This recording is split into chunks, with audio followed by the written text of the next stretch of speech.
pour ce nouveau numéro de votre magazine Femmes. Femmes aujourd'hui reçoit pour vous une jeune dame, Ange Kassongo Adiye. Elle est journaliste, elle est également auteure. Ainsi, nous allons ensemble découvrir ces autres facettes au cours de cette émission. Madame, Messieurs, bienvenue à vous. Bienvenue également à notre invité du jour. Merci Feza. Alors, je le disais tout à l'heure, vous êtes licenciée à l'IFASIC, vous êtes également détentrice d'un diplôme de master à l'école de journalisme de Lille, auteur aujourd'hui. Est-ce que vous êtes satisfaite de tous ces titres ? Plutôt satisfaite des efforts que j'ai fournis, oui, pour être formée et être prête à affronter la vie professionnelle que j'affronte déjà depuis quelques années, mais en parallèle avec mes études. Vraiment, depuis quelques années, on a l'habitude de vous lire, surtout à travers les réseaux sociaux. Vous avez depuis un temps décidé de cocher quelques mots sur un livre, on va y revenir. Mais votre histoire avec les lettres, ça date de quand? Votre passion dans l'écriture, on sent quand même que vous êtes pointu, très détaillé avec des mots précis, surtout quand vous relatez. Ça date de quand? Alors, mon histoire avec les lettres, je pense, ça date des années où j'ai choisi de faire les études littéraires, l'option littéraire en troisième. Mais je pense que ça vient de mon père qui a fait des études, il est licencié en philosophie et lettres. Et je pense que toute petite déjà, en le voyant lire et écouter la radio, parce qu'il n'y a personne dans ma famille qui a fait le journalisme, mais je pense que ça a été influencé par mon père. Mais ça a été poussé davantage lorsque je suis allée faire mes études en France. Et j'avais rencontré une dame, une journaliste aussi, qui elle aussi aime beaucoup écrire et lire. Et elle a pu pousser la porte que mon père avait légèrement ouverte quand j'étais gamine. Laquelle? La porte de la lecture et de l'écriture. Ah, ok. Oui. On le sent toujours en vous, mais c'est quand même une particularité parce que les tendances nous démontrent que les femmes sont plus à la télévision, les femmes sont plus sur ce qui est visible. Il y a moins des femmes qui sont dans la presse écrite, mais vous en faites une exception. Est-ce que vous pouvez donner aussi ce goût-là à peut-être des jeunes filles qui sont à l'IFASIC, de pouvoir aussi faire la même chose si elles ont du talent? Exactement. C'est vrai qu'on trouve beaucoup de journalistes femmes à la télé, comme presse écrite. Et moi, depuis que j'étais à l'IFASIC, je pense que j'avais pris goût à la presse écrite parce que j'ai fait l'option presse écrite à l'IFASIC. Mais c'est parce que je trouve que dans l'écriture, on a plus de temps de raconter les choses. Okay. On a le temps de s'attarder sur les détails. Et moi, j'aime les détails. Et je pense que non seulement ça peut être une passion innée pour une personne, mais ça peut aussi se travailler. Les parents, les jeunes filles, je pense que l'on doit essayer de pousser nos jeunes sœurs qui sont encore à l'école de s'intéresser plutôt à l'écriture. Pas que je déteste la télé, mais je suis un peu impressionnée. Moi, les caméras, ça me fait un peu peur. Ah, on n'a pas l'impression que vous avez peur aujourd'hui. Ah bon? Ça coule à flot. Déjà qu'on a vu que vous êtes passé sur beaucoup de médias et que ça s'est bien passé, donc vous en avez l'habitude. Merci. Alors, après les lettres de Kinshasa, vous avez décidé de parler des femmes des Pakadjouma. Les femmes des Pakadjouma, c'est ce livre qui est sur le marché. On en parle un peu partout ici à Kinshasa. Pourquoi avoir choisi ce titre ou cette thématique? Pourquoi les femmes de Pakadjouma? Parce que, en tant que Kinoise, je sais ce que c'est que la réputation de ce quartier. Et en tant que Kinoise, et en tant que journaliste, je m'intéresse aux questions socio-politiques. Alors, je voulais un peu respirer, je ne voulais pas faire que traiter des questions politiques. On va peut-être en parler. Mais et c'est à ce moment-là qu'en 2017, j'avais posté une photo sur Facebook. Une photo, tout est parti de cette photo en fait. Une photo où je me suis posée devant Pakadjouma, l'entrée de Pakadjouma. Et j'ai écrit Nakei Pakadjouma. Donc je vais à Pakadjouma. Ok. Et il y avait une centaine de commentaires des différents internautes qui réagissaient, mais ça tournait toujours autour de la prostitution et des femmes. Ce qui n'est pas faux. Ce qui n'est pas faux, mais ce qui n'est pas exclusivement vrai aussi. Donc, en voyant ça, j'avais compris que je n'étais pas la seule à être intriguée par ce quartier et que beaucoup de Kinois s'est posé des questions, mais qui avaient aussi des a priori. En fait, en tant que journaliste, je m'étais juste dit, bon, j'ai le sujet qu'il faut en fait. Les gens se posent des questions et moi, je peux partir à Pacadjouma et raconter aux gens ce qui s'y passe réellement au lieu de s'arrêter aux a priori ou aux clichés sur Hormis la sur prostitution, Pacadjouma. qu'est-ce qu'il y a à Pacadjouma que vous avez découvert et que vous avez mis dans ce livre? Alors dans ce livre, il n'y a pas que la prostitution. Dans ce livre, c'est surtout l'objectif, c'est vraiment de casser les clichés qu'on a sur Pacadjouma. C'est pas facile, hein? C'est vrai que ce n'est pas facile, oui. Mais c'est ça l'objectif. Je pense que c'est un pas que j'ai fait. Et j'espère que d'autres pas vont suivre aussi pour dire que à Pacadjouma, je n'ai pas rencontré que les prostituées. Dans mon livre, effectivement, il y a des témoignages des prostituées, les anciennes et celles qui assument. Continue, oui, oui. Et qui assument. Mais j'ai rencontré des étudiantes. Ça, je m'y attendais pas en y Elle allant. quitte ce quartier-là pour aller à l'université. Oui. Et j'ai rencontré des étudiantes, j'ai rencontré une maman maraîchère, d'ailleurs qui a vécu pendant longtemps à Pacadjouma et qui maintenant a décidé de rentrer à l'Équateur parce que son mari a vieilli et qu'elle aussi, elle va arrêter de faire l'agriculture. Et j'ai rencontré de jeunes femmes qui vendent du pain, qui essayent de s'en sortir. J'ai rencontré de jeunes femmes qui essayent de monter un petit salon de coiffure, là à Pacadjouma. Donc ça veut dire qu'en y allant, c'est vrai que j'étais un peu influencée par les commentaires que j'avais lus, mais je ne voulais pas avoir des a priori. Je voulais vraiment y aller et connaître l'histoire du quartier. Voilà, voilà. Rencontrer le chef du quartier, par exemple, que j'ai pu rencontrer, qui m'a relaté aussi l'histoire du quartier. Et c'est tout ça pour moi qui est important À d'en Pacadjouma, parler. il n'y a pas que la prostitution, il y a aussi les songi-songi, j'ai vu. Oui, c'est l'un des chapitres de mon livre, Oui. Songi Songi à Pacadjouma, parce que j'y allais de temps en temps avec les membres d'une association, mais ces jours-là, j'étais seule et je voulais aller vraiment en mode incognito. Et j'ai pu parler avec les hommes de Pacadjouma. En fait, le chapitre Songi Songi à Pacadjouma, ce sont les hommes qui parlent des femmes. Ok. Et des hommes qui me relatent comment certaines femmes, prostituées avant, mais qui se marient, mais qui créent une sorte de contrat avec leur mari, de manière à ce qu'elles continuent à être prostituées, mais que dans la soirée, à une certaine heure, le mari sait qu'à ce moment-ci, ma femme n'a plus personne à la maison, je peux rentrer.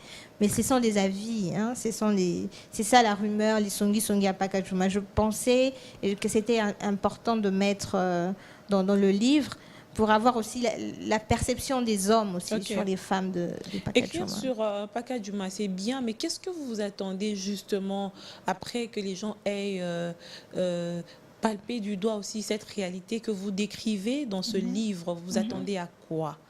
Écrire sur les femmes, sur les femmes de Pacadjouma, je m'attends à ce que les gens disent Pacadjouma, ce n'est pas seulement le fief des prostituées. Je me mets dans la peau de cette étudiante que j'ai rencontrée. Elle est étudiante en droit et qui me disait je n'avais même pas besoin de réfléchir quand j'ai choisi de faire le droit, parce qu'il n'y a qu'à voir où l'on vit, comment l'on vit, pour comprendre qu'on a besoin des gens qui parlent pour nous, qui portent notre voix. Et cette phrase-là m'avait beaucoup touchée. Je me suis dit, elle disait aussi, je ne peux pas dire aux amis à la fac que je vis à Pacadjouma. Est-ce qu'elle est fière de dire qu'elle habite Pacadjouma? Non, pas du tout. Elle n'est pas fière parce que pour les gens, Pacadjouma, c'est la prostitution. Et quel est le regard des hommes, des garçons sur moi? Et pour moi, ce livre, c'est déjà faire un pas pour dire aux gens que Pacadjouma, ce n'est pas que la prostitution, que les habitants de Pacadjouma sont avant tout les Quinois et les Quinoises qui veulent être vus comme étant Quinois et pas que Pacadjouma, comme si c'était un monde à part, hein, comme si c'était pas Kinshasa. Non, c'est vraiment casser aussi les clichés. Que l'on apprenne, par exemple, qu'il y a des étudiantes à Pacadjouma, il y a des familles à Pacadjouma, il y a des maisons modernes à Pacadjouma. Ça, pour les gens, je pense que c'est nouveau. Mais à la fois, c'est intéressant pour moi, en tant que journaliste, qui s'intéresse aux questions de société. Non seulement de me faire plaisir avec les mots, de partager les mots, mais aussi de participer à cette construction positive d'un quartier qui est un peu... Il ne suffit pas seulement de le dire, Ange, mais il faudrait que des actions soient posées justement pour que cette image soit redorée. Si aujourd'hui, rien n'est fait, au-delà de ce que vous avez écrit ou décrit, je crois que l'image restera ancrée à jamais dans la tête de la population, que Pacadjouma, c'est le fief de la prostitution. Il faudrait changer la donne, c'est-à-dire que est-ce qu'il y a des actions ou des ONG avec lesquelles vous pouvez travailler pour que la réalité soit perçue autrement? Par exemple, moi, je suis allée à Pacadjouma à travers une association, les Ailes du Cœur, que j'avais contactée parce que l'on disait aussi que c'était très dangereux d'aller à Pacadjouma Seul, oui. seul. Donc, j'ai dû passer par une association. J'ai dû avoir des autorisations de service de renseignement. Et à partir de cette association, parce que cette association organise des formations avec les jeunes filles. Par exemple, quelques jours avant mon arrivée, ils avaient organisé une formation sur comment porter plainte en cas de viol. Ok. Et il y a des associations qui viennent en aide aussi pour expliquer à la jeune fille, parce qu'il y a beaucoup de jeunes filles qui sont mères là-bas. Alors pour expliquer les contraceptions, hein, les méthodes de contraception aux jeunes filles. Donc, il y a différentes associations qui s'intéressent déjà à la situation des femmes, mais aussi des enfants, il faut le dire, à Pacadjouma. Ok. Et comment, justement, en faisant votre analyse, qu'est-ce qui est à la base de cette prostitution qui, au fil des ans, reste toute une réputation de tout un quartier, hein? Oui. C'est quoi, la pauvreté? Il y a la pauvreté, déjà. La pauvreté, et quand tu dis il faut des actions, justement, on ne peut pas vaincre seul la pauvreté. Et aussi, je sais que pour vaincre la pauvreté, on n'a pas seulement besoin de poser des gestes de charité, mais des actes de justice, parce que tout le monde a droit à vivre en paix ou sans être vraiment dans la précarité. Mais pour revenir à ta question, je pense que, et ça j'en ai parlé avec le chef du quartier d'ailleurs, il y a l'exode rural qui n'est pas très bien géré. Oui. La mégestion de l'exode rural. Il y a aussi les expulsés des Brazzaville, de l'opération Batabakolo, qui se sont retrouvés à Pacadjouma. Oui, j'en ai rencontré aussi des jeunes filles. Hein. Donc il y a l'exode rural, il y a des jeunes qui viennent de l'Équateur, des jeunes femmes qui viennent s'installer. Et puis, il y a le désordre qui s'installe avec la police, parce que c'est la police qui est censée organiser comment les petites maisonnettes là, sont installées. Mais si la police, pour quelques billets de francs congolais, n'arrive pas à bien organiser les choses ou se laisse corrompre pour donner des places à certaines personnes qui n'ont pas le droit d'être là, bah, c'est tout ça qu'il faut organiser. La police, l'exode rural, et puis tous ces gens, les refoulés qui n'ont pas trouvé des places ailleurs et qui se retrouvent à Pacadjouma. Donc il y a la pauvreté et la précarité. Et je pense que certaines filles se sont adonnées facilement à la prostitution. À la prostitution, tout à fait. Et dans tout ça, il y a le rôle de la femme qui a toujours été mise en exergue, justement par rapport à l'éducation. La plus belle femme ne donne que ce qu'elle a, dit-on. Exactement. Et je crois que... Est-ce que vous pensez que la femme de Pacadjouma joue un rôle pour que les enfants qui sont nés dans cet environnement-là ne vivent pas ce qu'elles ont vécu? Ça dépend des femmes et ça dépend de ce que font ces femmes-là. Dans mon livre, il y a le témoignage d'une jeune femme que j'ai rencontrée qui est prostituée, mais qui ne se prostitue pas à Pacadjouma. Elle va se prostituer sur la place Victoire. D'abord, elle dit que là-bas, elle gagne plus qu'à Pacadjouma. Mais aussi parce que... normal. Oui. Et aussi parce qu'elle a 4 enfants déjà. Et elle dit qu'elle ne veut pas que ses enfants soient au courant de ce qu'elle fait. Donc, ça veut dire elle sait que elle est consciente que ce qu'elle fait, c'est mal. Et elle ne veut pas que ses enfants apprennent, que ses enfants fassent la même chose. Donc, du coup, elle va le faire loin. Donc, ça, peut-être, c'est une sorte de conscience ou d'éducation qu'elle veut donner à ses enfants. Après, je pense qu'il y a aussi un rôle à jouer, que ce soit avec le chef du quartier ou les autorités locales déjà. Parce que si l'on remonte à l'histoire de Pacadjouma, selon l'histoire que le chef du quartier m'a racontée, c'est parti d'un salon spécial organisé par l'ancien gouverneur Bossé Kota. Oui, à l'époque. Parce qu'il voulait justement que l'on nettoie sociologiquement le quartier. À l'époque, c'était inhabité, mais les voyous venaient s'installer, c'était comme une petite forêt. Oui. Et les gens venaient s'installer pour voler, pour faire des crimes. Et du coup, en organisant le salon spécial, ça avait permis non seulement les nettoyages sociologiques, mais aussi de vider l'espace avec la forêt. Et c'est à partir de ce moment-là que certaines personnes... Voilà, les gens ont commencé à s'installer. Donc ça veut dire qu'il était interpellé parce qu'il apprenait par la presse que Paka Djouma devenait dangereux. Et pour soigner son image, il s'est dit non, je dois essayer d'initier des choses pour que ça change.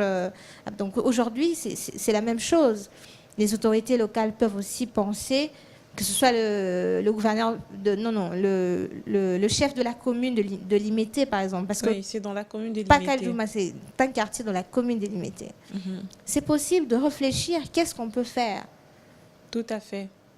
L'idéal, c'est de pouvoir justement épargner les générations à venir à ce mauvais cliché qui, du reste, regorge une certaine part de vérité. Mais Ange Kassongadi, aujourd'hui, vous avez écrit, n'y a-t-il pas un fossé entre ce que vous avez, en fait, les lettres, ce que vous avez mis ici, les lettres, et ces femmes qui sont à Paka Djouma, sont-elles au courant que vous avez écrit quelque chose? Est-ce qu'elles ont pris l'initiative, ou est-ce que vous-même avez pris l'initiative d'aller vers elles? Voilà les résultats de toutes mes venues ici, ce que j'ai pu produire. Est-ce elles sont fières, en fait, qu'on parle d'elles dans ce sens? Je suis allée rencontrer le chef du quartier, Paka Djouma, qui m'avait reçu donc l'année dernière. Oui. Et une infirmière qui m'avait servi de guide, disons, de point focal pour rencontrer toutes ces jeunes femmes. Je leur ai présenté le livre. J'étais contente et assez honorée de voir le chef du quartier présent, donc disons son adjoint, présent lors du vernissage du livre Ali Fassik. Oui. Ça m'avait beaucoup encouragée parce que c'était pour moi important qu'au-delà de ma démarche, l'année dernière quand j'allais à Paka Djouma, elles étaient méfiantes, mais aussi le chef du quartier. Mais ce qui rassurait, c'est que déjà, je n'avais pas de caméra, je n'avais pas d'appareil photo. Et aussi parce que j'avais expliqué mon projet. Et je suis satisfaite parce qu'eux aussi, ils ont compris que je n'ai pas menti par rapport à ce que je voulais faire. Ma démarche, c'était vraiment de parler de la perception des habitants de Paka Djouma sur leur bidonville, pour casser les clichés de la perception des Quinois sur Paka Djouma. Ah oui, en parlant justement de cette perception, vous êtes partie aussi d'une histoire d'Ophélie qui vit à Lille, c'est ça? Oui. Mais née à Paka Djouma. Oui. Ça veut dire qu'à Paka Djouma, il n'y a pas que des prostituées, il n'y a pas que ce qui est négativement perçu par nous qui vivons en dehors de Paka Djouma. Est-ce qu'elle-même, Ophélie, se sent fière d'appartenir à cette petite communauté? Alors, je ne sais pas si vous allez être déçus, mais Ophélie, c'est un personnage fictif que j'ai créé parce que ma démarche était journalistique à la base. Mais après avoir discuté avec les gens à Paka Djouma, je voulais protéger mes sources. Je ne voulais pas citer des noms. Je voulais pas... Mais y a-t-il pas un personnage qui ressemble réellement à Ophélie dans ce quartier? Non, il n'y a pas de personnage qui ressemble à Ophélie. C'est normal qu'on puisse vous coller ce personnage. Je pense. Je pense que c'est normal que l'on confonde Ophélie et moi. Mais c'est vrai qu'il y a des ressemblances. Parce que j'étais à Lille, je suis venue à Paka. Et à la base, le livre était écrit en mode jeu. C'était moi qui racontais. Et puis, je me suis dit, bon, je veux protéger certaines personnes qui ont osé me dire, par exemple, des vérités sur l'implication, par exemple, de la police sur les vols. Et donc, j'ai créé Ophélie. Une journaliste ne brûle pas ses sources. Voilà.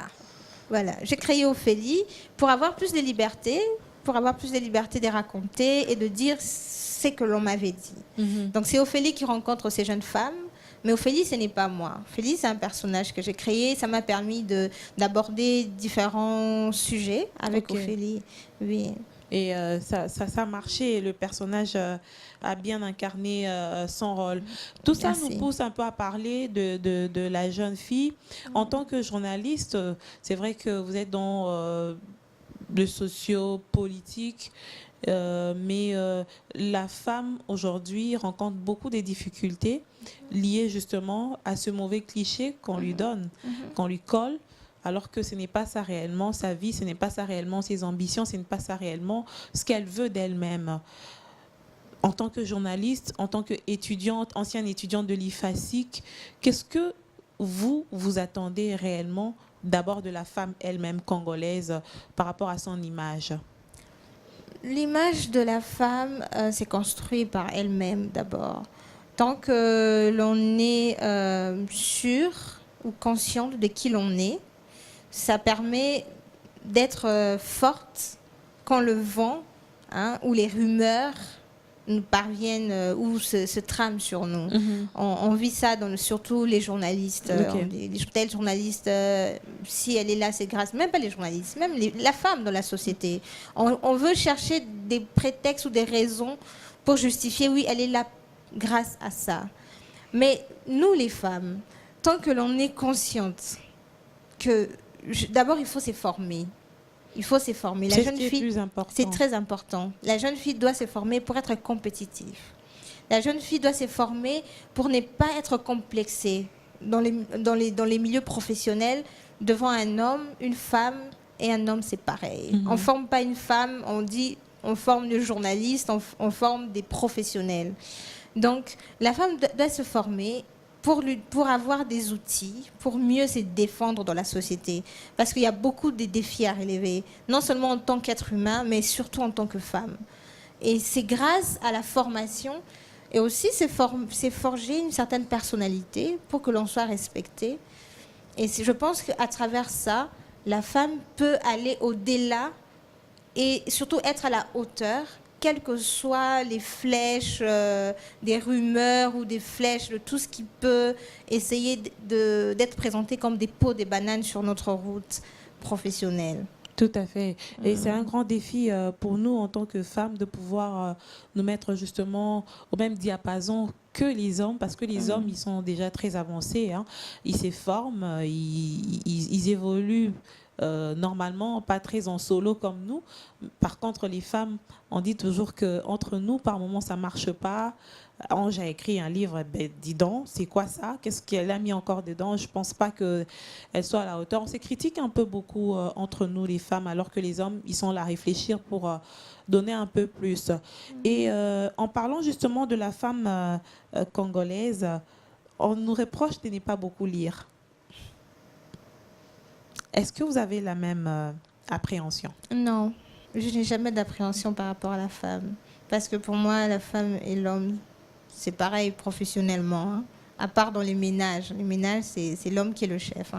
Mais comme ça, dans la société, non. Je trouve que les femmes, elles lisent autant, elles sont instruites, surtout au Congo, à Kinshasa. Je trouve qu'il y a beaucoup de femmes qui sont instruites, beaucoup de femmes qui aujourd'hui occupent des postes de décision. C'est une fierté. Les consommateurs de packaging, on va faire un petit exercice. Qui ont le plus acheté ou qui se sont le plus procuré ce livre, les femmes ou les hommes? Vous avez une estimation? Non, je n'ai pas d'estimation, malheureusement.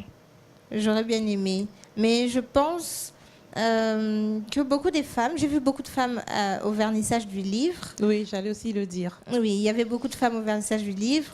Et je pense que les femmes m'ont soutenue, surtout Ali Fasik et quelques-unes de journalistes aussi. J'ai senti vraiment qu'elles étaient fières de dire « Ah ben voilà, enfin... j'ai vu même quelqu'un dire « Oh, mais les journalistes femmes au Congo n'écrivent pas souvent, c'est bien, c'est encourageant. » Et je pense que je ne suis pas la première ni la dernière à le faire.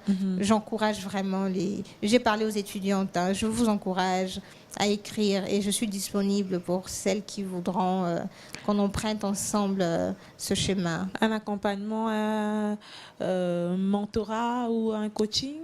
Pas un mentorat, pas un coaching, mais des conseils, pourquoi pas. Ok. Oui. Vous-même, vous avez des repères par rapport à ce que vous faites aujourd'hui? Ça nous manque aussi par moments. Des gens qui vous inspirent le plus, des gens qui vous motivent, des gens qui vous servent des modèles. Vous en avez? Je disais au début, je parlais d'une dame qui a poussé les portes de l'écriture que mon père avait légèrement ouvert quand j'étais petite. C'est Ariane Poissonnier, c'est une journaliste française qui est à Paris et qui, pour moi, c'est mon mentor dans ce métier. C'est vrai que quand j'étais petite, je voyais les grandes dames, nos aînés à la télé. Mes repères au Congo, c'était des femmes de télé. C'était Marie-Ange Moshebekwa, c'était Chantal Kanyimbo. Mais je n'ai pas fait la télé. J'appréciais leur travail. Mais moi, j'ai fait le choix de faire la presse écrite. Mais ce qui est bien avec mon mentor, celle qui pour moi et me soutient depuis que je suis journaliste, qui me donne des conseils, qui m'offre des livres, qui me corrige, qui suit de près tout ce que je fais, elle aime lire. Elle a aussi déjà écrit un livre, donc voilà. Il vous est arrivé à un certain moment de vous décourager, de vous dire mais ben là je suis fatiguée, j'arrête, je ne vais plus écrire, c'est difficile, c'est compliqué? Bien sûr. Et qu'est-ce qui vous a reboosté? La détermination. La détermination, et j'avais tellement hâte de réaliser ce projet et j'étais restée déterminée. Mais je ne l'ai pas écrit en 2-3 mois, non.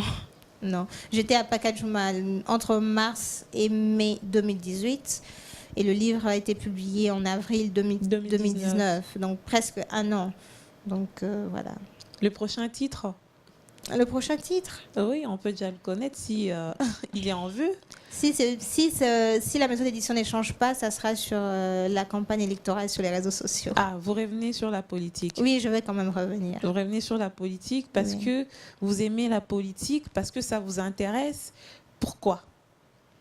Parce qu'il faut s'intéresser à la politique, sinon de toutes les façons, elle s'occupera de nous si nous, on ne s'intéresse pas.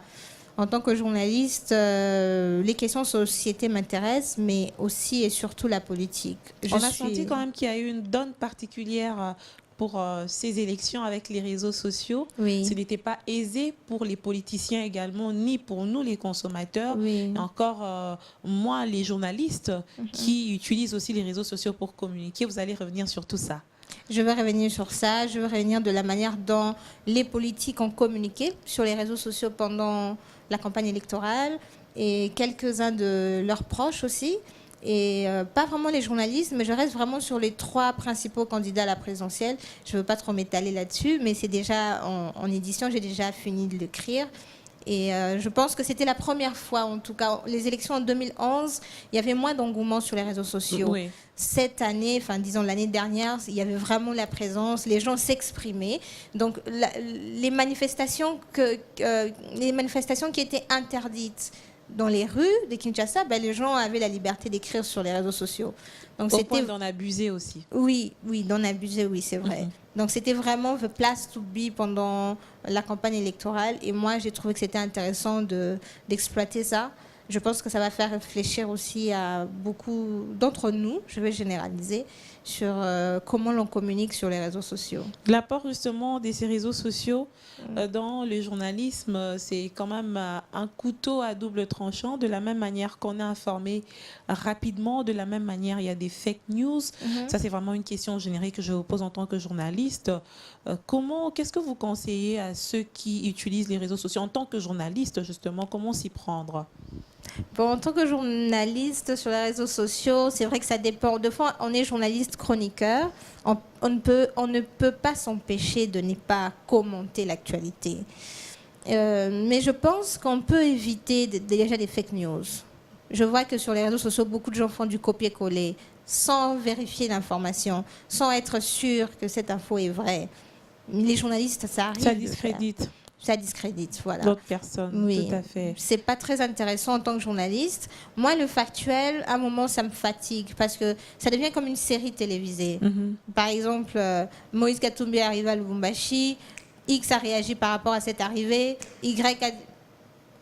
Moi, j'aime prendre du recul. Oui. Et ensuite, faire des analyses un peu plus profondes. Voilà, mais ça aussi, ça dérange parce que les analyses, c'est subjectif. Les analyses, c'est la vie d'une personne. Il faut les respecter. Mais en tant que journaliste, presse écrite, il y a par exemple les éditos. Là, ça engage toute la rédaction. Mais en dehors des éditos, il y a les chroniqueurs qui aiment écrire, qui aiment analyser. Et donc, je pense qu'il y a ce respect-là d'abord, des avis des uns et des autres. Mais en tant que journaliste, si l'on choisit soit de rester sur le factuel, que l'on soit sûr de ce que l'on communique. Tout simplement. L'émission tend vers sa fin. Je crois qu'on aura peut-être l'occasion de parler d'autres choses prochainement. Pourquoi pas de votre prochain ouvrage. Si il vous faille dire un mot pour clôturer, qu'est-ce que vous allez dire à tous ceux qui nous ont suivis? Je vous remercie déjà. Je te remercie, Faiza, je te tutoie parce que tu es une amie. Merci. Je te remercie de ce soutien, de me recevoir à ton émission. Et j'encourage toutes les femmes et les femmes journalistes en particulier, de s'adonner à l'écriture, d'écrire, de partager des expériences, des reportages. Pourquoi pas un carnet de voyage, des différents reportages qu'on a eu à effectuer. Pourquoi pas raconter comment on a vécu la campagne électorale, se réunir par exemple à 5 en se disant bon, on est 5 journalistes dames, on va raconter comment on a vécu la campagne électorale. Ces genres de projets, ça va être très intéressant et je pense que... J'allais te poser la question comme un internaute. Ange Kassongo a dit comment on écrit un livre. Ça serait facile, on allait déjà écrire Oui. nous toutes. Hein. Oui. Ça serait facile, on l'aurait déjà fait. C'est pas aisé facile. pour tout le monde d'écrire. Peut-être de raconter, oui, quelqu'un d'autre écrit. Ça aussi, on n'a pas ces genres de personnes ici. Quelqu'un raconte et une autre personne écrit, alors que sous d'autres cieux, ça arrive.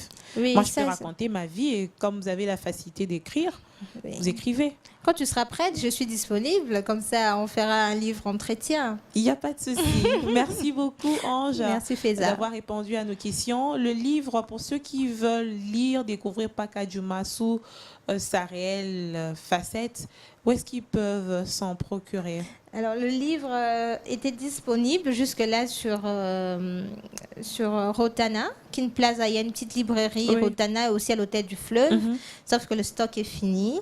Et donc, je dois rentrer et ensuite envoyer d'autres stocks. Mais sur Amazon aussi? Sur Amazon, il y en a, oui. En ligne, vous pouvez Amazon. trouver Les femmes de Paka Djouma. C'est un récit de Ange Kassongo. Alors, n'hésitez pas de le lire. Il est intéressant.